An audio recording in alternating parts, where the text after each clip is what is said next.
Where is my silver tea set? My mother-in-law, Evelyn Vance, slammed her diamond-ringed hand against the marble kitchen island. Her voice cut through the quiet house like a rusty blade. I just finished polishing it, Evelyn, I said, keeping my hand steady as I placed the porcelain cup in front of her. It is ready for your afternoon tea. Evelyn didn't even look at me. She picked up the cup, took a tiny sip, and immediately scowled. She shoved the cup away, sending warm liquid splashing across the counter. Cold, she snapped, wiping her fingers with a cloth napkin. Just like your effort. I honestly don't know why Julian married a girl with no background. You have no class, Samantha. You brought nothing to this family except empty hands. I swallowed the lump forming in my throat. I looked down at my worn hands, calloused from hours of scrubbing floors, cooking meals, and managing this house. 3 years ago, I gave up my own career dreams to support my husband, Julian. I believed in his vision for a tech startup. I sacrificed everything so he could build his future. I do everything I can for this family, Evelyn, I said softly, looking her in the eye. Doing chores is the absolute bare minimum, she scoffed, tilting her head up with disdain. Look around you. My son works 80 hours a week building a multi-million-dollar company. What do? You boil water and wipe tables. You are just an unwanted ghost in this mansion. Before I could answer, the front door burst open. Heavy footsteps echoed through the hallway. Mother. Samantha. I got it. Julian rushed into the kitchen, his silk tie loosened, his face flushed with excitement. He waved a thick, gold-embossed envelope in the air. Julian, darling, what is it? Evelyn instantly changed her tone, her face lighting up with pride. An invitation to the Grand Heritage Gala, Julian breathed out, collapsing into a bar stool with a victorious grin. The mayor himself signed it. Every elite investor in the city will be in that ballroom tonight. If I can get 5 minutes with Mayor Sterling, Vance Technologies will get the funding we need. Oh, my brilliant boy. Evelyn clasped her hands together, her eyes shining. This is our ticket to true high society. We will finally belong with the elites. Julian smiled brightly, then turned his gaze toward me. For a split second, I thought I saw a flicker of warmth in his eyes. I stepped forward, trying to share his joy. Julian, that's amazing, I said, offering a small smile. I'm so proud of you. I'll go pick out my dress right now. I want to look nice standing by your side. Julian's smile instantly froze. The excitement drained from his face, replaced by an uncomfortable frown. He looked at his mother, then back at me. Your dress. Julian echoed, his voice dropping into a flat, dismissive tone. Yes, I said, my heart taking a nervous dip. The gala is tonight, right? I am your wife. Evelyn let out a harsh, sharp laugh that echoed off the high ceilings. His wife at the Grand Heritage Gala? Samantha, don't be ridiculous. That ballroom is for distinguished guests, not housekeepers. Julian? I ignored Evelyn and looked directly at my husband. What is she talking about? Julian cleared his throat and rubbed the back of his neck, refusing to meet my eyes. Look, Samantha. It's complicated, Julian began, his tone cold and practical. The tickets are extremely expensive. Plus, Mother gets very anxious around big crowds. She needs someone she trusts to attend to her personally. I stared at him, feeling the air leave my lungs. What are you saying? I'm saying you're coming with us, Julian said, taking a step toward me and putting a heavy hand on my shoulder. But you won't be sitting at the main table. You'll be attending as our private server. The words hit me like a physical strike.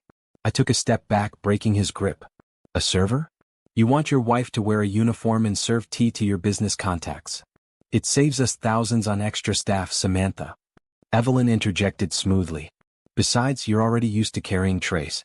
It's not like you have any high society manners to show off anyway. Julian, please tell me this is a joke, I whispered, my voice trembling with raw pain. I paid for your initial startup costs with my father's small life savings. I cooked for your team when you had no money. Now you want me to serve your drinks while you pretend I don't exist. Don't exaggerate. Julian snapped, his frustration boiling over. This is a business decision. I need to impress Mayor Sterling. If people see me with a wife who has no status, no family wealth, and no elite background, they won't take my company seriously. Do this one thing for me, Samantha. Stop being so selfish. Selfish. The word burned inside my chest. I looked at the gold invitation on the counter, then at the husband who had promised to cherish me forever.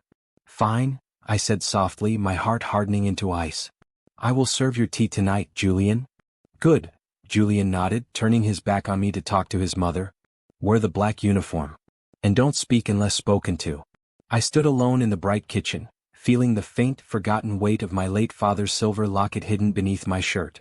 They thought I was nobody. Tonight they would see just how wrong they were.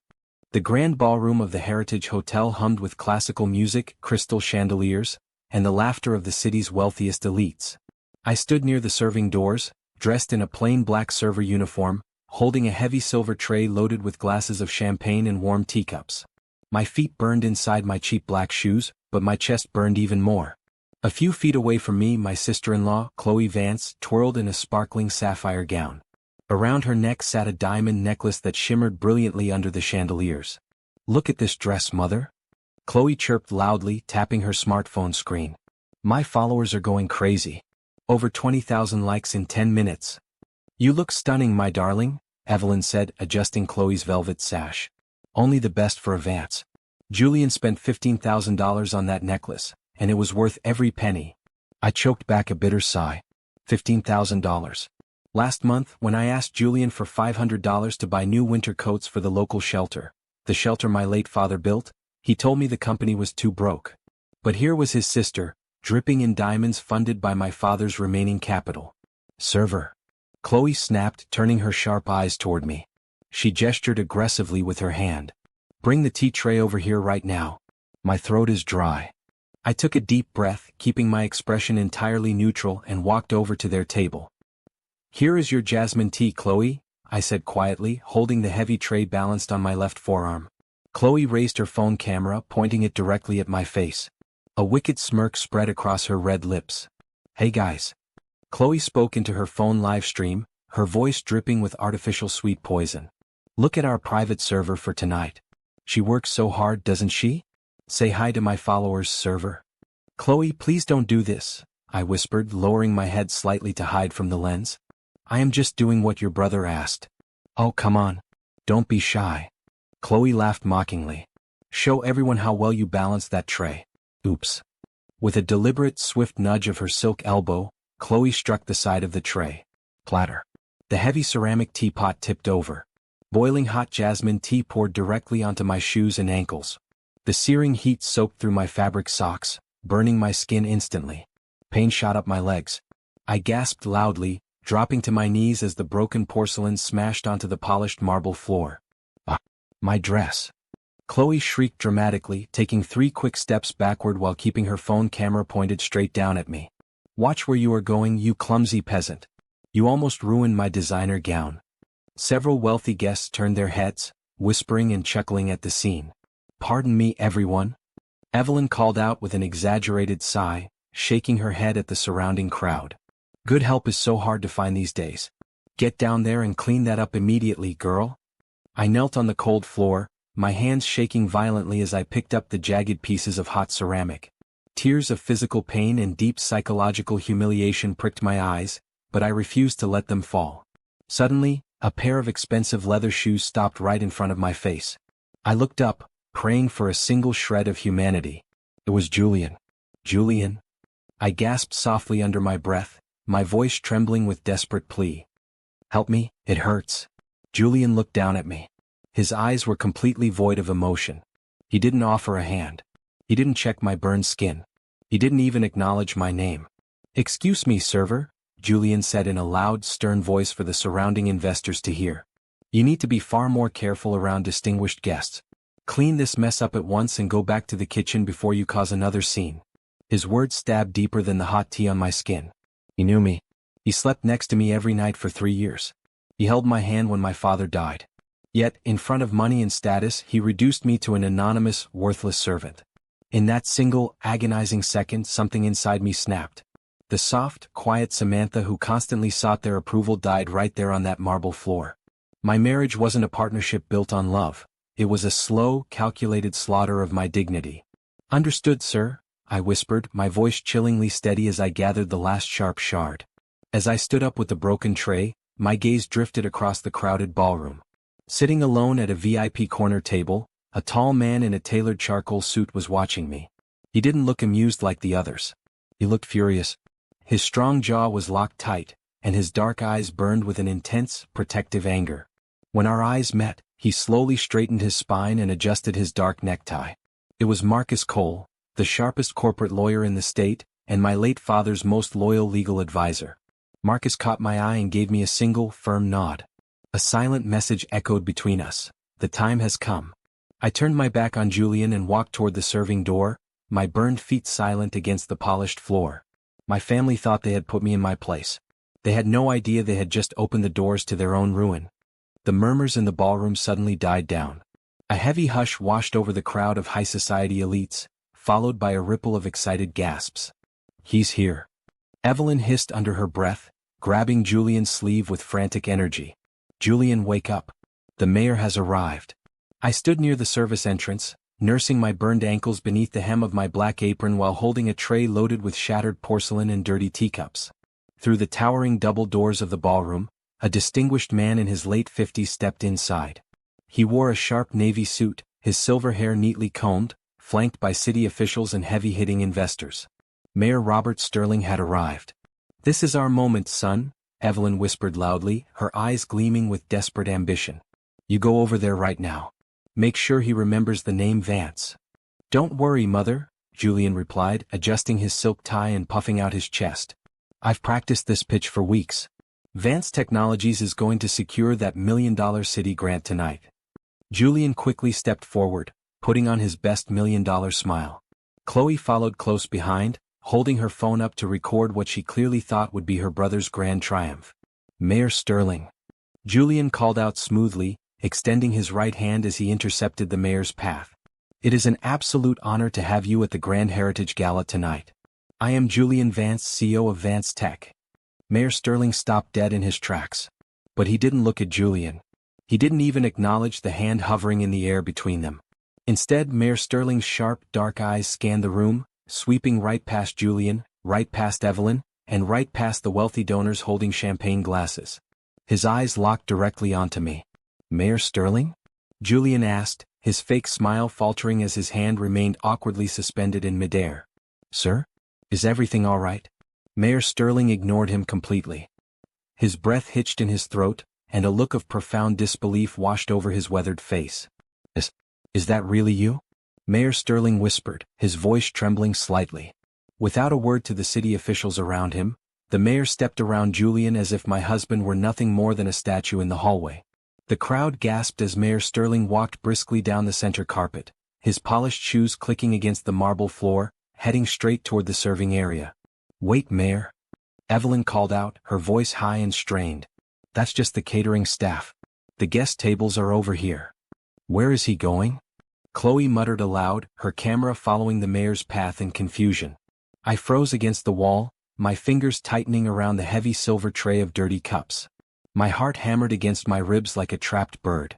Mayor Sterling stopped less than 2 feet away from me. Tears glistened in the corners of his eyes as he looked at my face, then down at the plain black server uniform I was forced to wear. "My goodness," Mayor Sterling breathed out, his voice thick with raw emotion. "I would know those eyes anywhere." "Sir?" I managed to whisper, my throat dry. Do I know you?" "You may not remember me, child, but I could never forget you," Mayor Sterling said softly. Then, right in front of the city's highest socialites, the multimillionaires, the cameras and my stunned in-laws, Mayor Robert Sterling did the unthinkable. He bent his knees, lowered his head, and bowed deeply to me, a full, respectful bow reserved only for royalty or legendary historical heroes. The entire ballroom went completely silent. You could have heard a pin drop on the carpet. "Mayor Sterling," Julian blurted out, rushing over with his face pale and wide-eyed. "What are you doing?" "She's just a private server we hired for the evening. She's nobody." Mayor Sterling slowly straightened his back, his tear-filled eyes instantly hardening into sharp steel as he turned his glare toward Julian. "A server?" Mayor Sterling's voice thundered through the quiet hall, echoing off the high ceilings. "Did you just call her a nobody?" "Yes, I mean no," Julian stammered, looking around frantically at the whispering crowd. "She's just an uneducated girl from a poor background. She has no status here." "You fool," Mayor Sterling said, his voice cold and dripping with absolute disgust. "You stand in this grand hall, breathing the air of this city, and you dare call Arthur Vance's only child a nobody?" A collective gasp echoed across the room. "Arthur Vance," Evelyn repeated, her face draining of all color as she clutched her diamond necklace. The The legendary philanthropist? The man who built the foundation of this entire municipality. Mayor Sterling shouted, turning back to face me with profound reverence. The man who funded our public hospitals, our shelters, and our city's modern infrastructure. And more than that, he was the man who saved my family when we had nothing. My eyes widened as the memory hit me like a sudden wave. I remembered my father talking about a young, brilliant city councilman years ago, a man he mentored, supported, and guided through hardship. "You're Robert," I whispered, the realization washing over me. "Father always talked about you." "Yes, Samantha," Mayor Sterling said gently, placing a warm, respectful hand over mine on the silver tray. "Your father was a giant among men. I have searched for you for 3 years after his passing, but I was told his daughter had moved away and wished to remain private." Mayor Sterling's sharp gaze shifted to Julian, taking in my husband's expensive tuxedo, Chloe's $15,000 necklace, and my torn, tea-soaked black apron. "And yet," Mayor Sterling continued, his voice lowering into a dangerous threat, "I find Arthur Vance's sole heir serving tea and picking up broken glass for people who aren't worthy to wipe the dust off her shoes."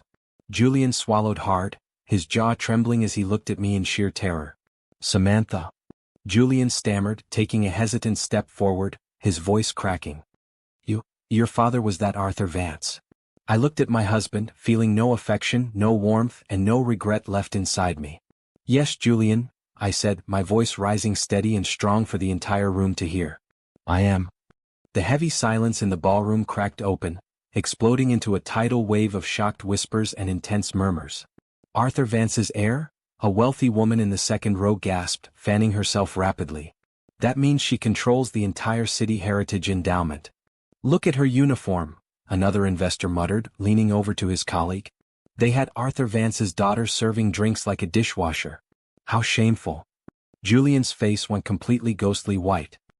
He swallowed hard, taking 2 quick steps toward Mayor Sterling, his hands shaking violently as he gestured in desperate confusion. "Mayor Sterling, please?" Julian pleaded, his voice cracking with pure panic. "There must be some huge misunderstanding. Yes, Samantha's father was named Arthur, but he was just an ordinary retired schoolteacher. He lived in a modest cottage. He didn't have millions of dollars." Mayor Sterling turned his sharp gaze slowly toward Julian, his eyes brimming with absolute coldness. "An ordinary teacher?" Mayor Sterling scoffed loudly, his stern voice carrying across the entire silent hall. "Arthur Vance chose a simple, quiet life after retiring from international enterprise. He poured every single penny of his fortune into anonymous charitable funds, municipal land trusts, and public development grants to protect this city from corrupt speculators." Evelyn staggered backward, catching herself on the edge of a mahogany table. Her diamond ring rattled against the wood. "No." Evelyn breathed out, her eyes wide with total horror as she stared at me. "No, that's impossible. You brought nothing into our family, Samantha. You didn't even have a wedding dowry." "Because my father believed in humble character, Evelyn," I said, stepping forward as my voice resonated firmly through the grand room. "He taught me that real worth comes from how you treat people when nobody is watching. He wanted me to marry for love, not money.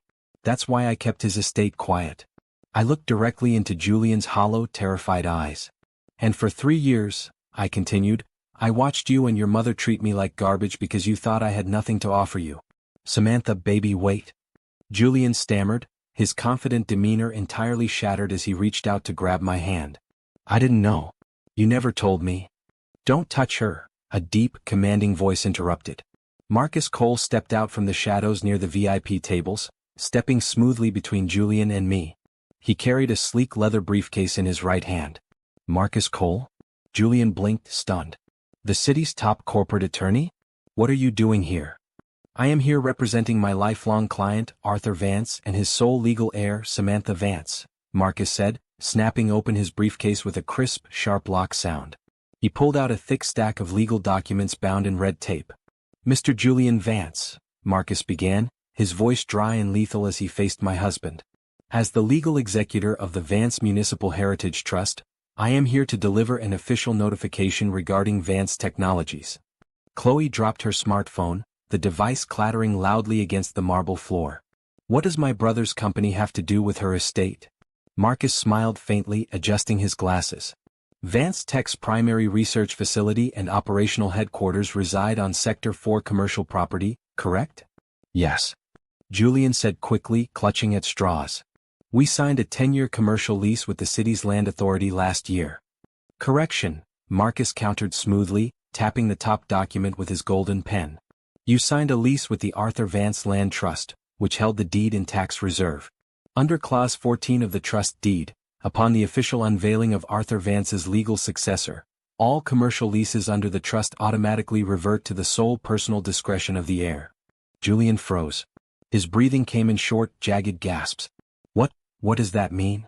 It means, Mayor Sterling declared, stepping side by side with Marcus and placing a supportive hand on my shoulder, that the ground your multi-million-dollar startup sits on belongs entirely to your wife. She owns the building. She owns the land. She owns the rights to your operational permit. A collective gasp echoed through the ballroom again. Samantha. Evelyn choked out, her voice trembling as she rushed toward me, clutching her hands together in a desperate plea. Samantha, sweetie. We are family. Julian is your husband. We always cared about you.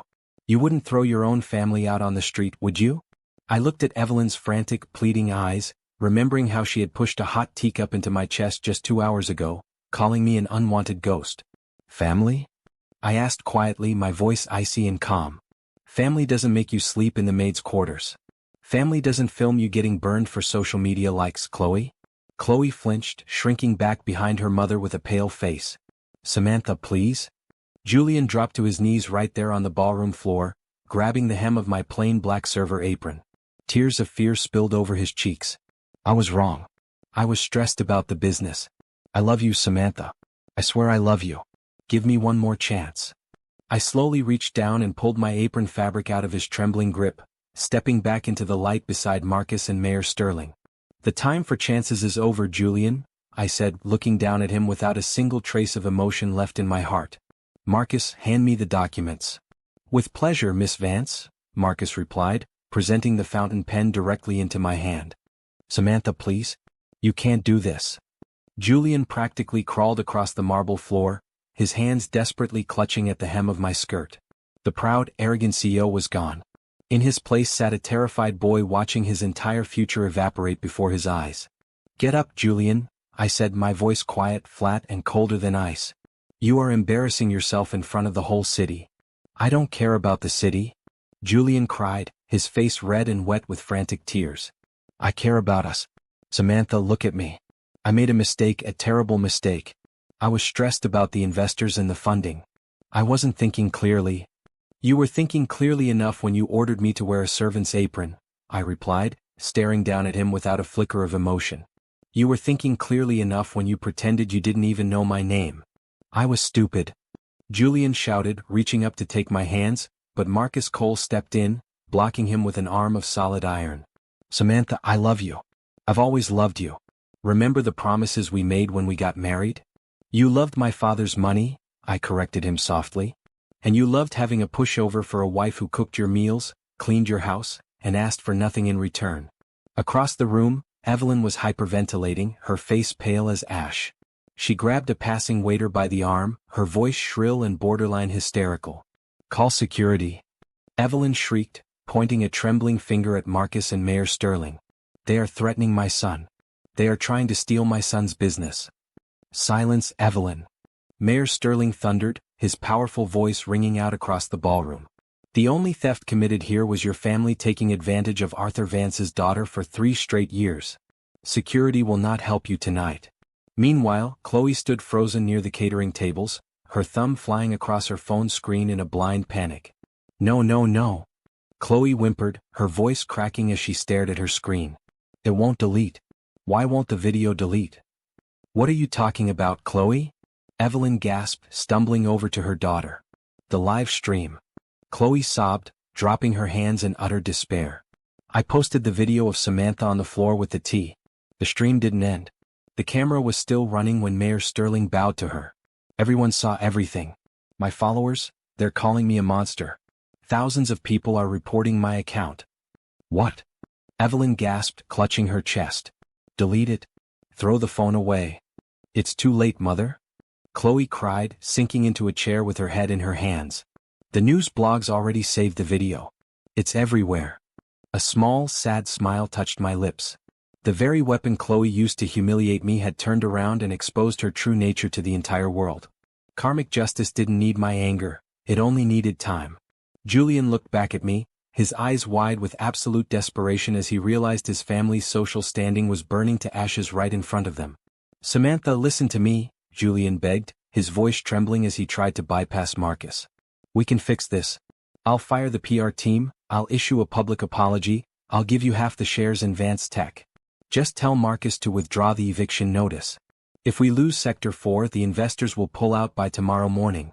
The company will go bankrupt." For a split second, an old, familiar ache tugged at my heart. For 3 years, my instinct had always been to comfort Julian, to smooth things over, to fix his problems at the expense of my own happiness. Forgiving him would be so easy. It was what I was used to doing. "Is this who you want to be forever, Samantha?" My inner voice whispered. "A mat for them to wipe their dirty shoes on?" I took a deep, steadying breath. The quiet, timid girl who let people walk over her stayed on that kitchen floor with the spilled tea.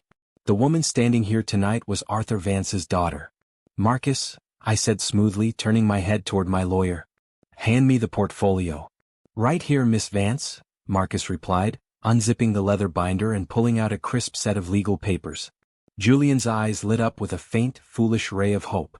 "Samantha, you're giving us another chance?"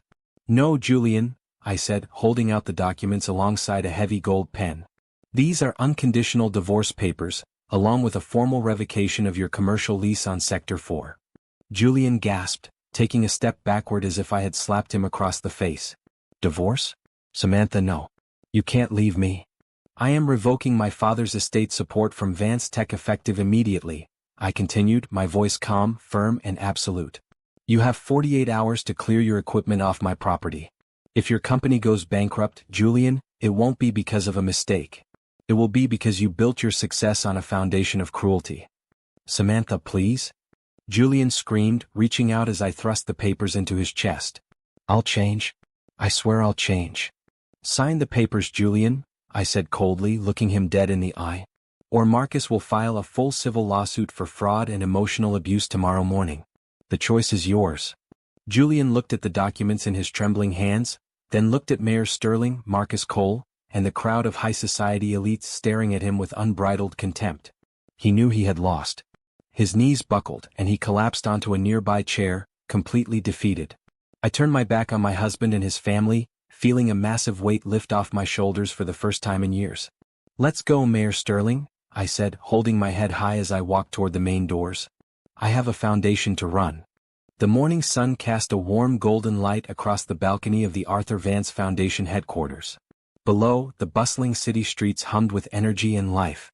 I stood near the stone railing, dressed in a sharp ivory suit, holding a hot cup of black coffee in my hands. "It's a beautiful view, isn't it, Samantha?" Marcus Cole said, stepping onto the balcony with a legal folder tucked under his arm. "It really is, Marcus," I replied, taking a gentle sip. 3 months ago, I couldn't even imagine standing here, feeling this kind of peace. Marcus leaned against the railing beside me, a rare, genuine smile gracing his face. "You've earned every bit of it. The board just signed off on the new youth shelter grant. The entire city council unanimously voted to approve your father's expansion project." "That's wonderful news," I said, my heart swelling with real joy. My father would be so proud to see his life's work continuing. "Speaking of the past," Marcus noted quietly, opening his folder, "the court finalized the liquidation of Vance Technologies yesterday. Julian's investors pulled out completely, and the bankruptcy proceedings are officially finished." I set my coffee cup down on the small patio table. "Where are they now?" "Julian couldn't pay his debts, so the bank repossessed their luxury home and vehicles," Marcus explained, his tone even and matter-of-fact. "Evelyn, Julian, and Chloe moved into a tiny 2-bedroom apartment on the outskirts of the West Ward. Julian is currently working as a mid-level manager for a small logistics company, and Chloe had to delete all her social media accounts to escape the online backlash." I looked out over the skyline, letting the news sink in. There was no anger left inside me, no bitterness, and no desire to gloat. "They got the modest life they used to mock me for," I said softly. "Karma has a funny way of balancing the scales," Mayor Sterling said, pushing open the glass balcony doors as he joined us. He held out his hand, offering a warm smile. "Good morning, Samantha." "Good morning, Mayor Sterling," I smiled back, shaking his hand warmly. Please call me Robert, the mayor insisted kindly. We are partners now, carrying forward Arthur's legacy. In fact, the entire city board is waiting in the conference room. They are eager to hear your opening speech for the new community center. I am ready, I said, feeling a surge of quiet confidence rise inside my chest. As Mayor Sterling and Marcus walked back inside, I paused at the threshold for a single quiet moment. I looked down at my hands, the same hands that used to scrub floors for people who treated me like a ghost, the same hands that held a silver tray of spilled tea while my sister-in-law mocked me. For a long time, I thought that night at the gala was my ultimate humiliation. I thought carrying that tray made me weak, helpless, and worthless. Now I knew the truth. Serving tea didn't make me weak. It was the moment the veil was lifted from my eyes. It was the night I finally woke up, broke my chains and reclaimed my name. Pain had been my crucible, but strength was my answer. Are you coming, Samantha? Marcus called out from the hallway, holding the conference room door open. Yes, I'm right behind you, I answered, my voice steady and strong. I turned away from the balcony and stepped into the brightly lit hall. I was no longer a silent servant surviving in someone else's shadow. I was Arthur Vance's daughter, proud, free, and in complete control of my own future.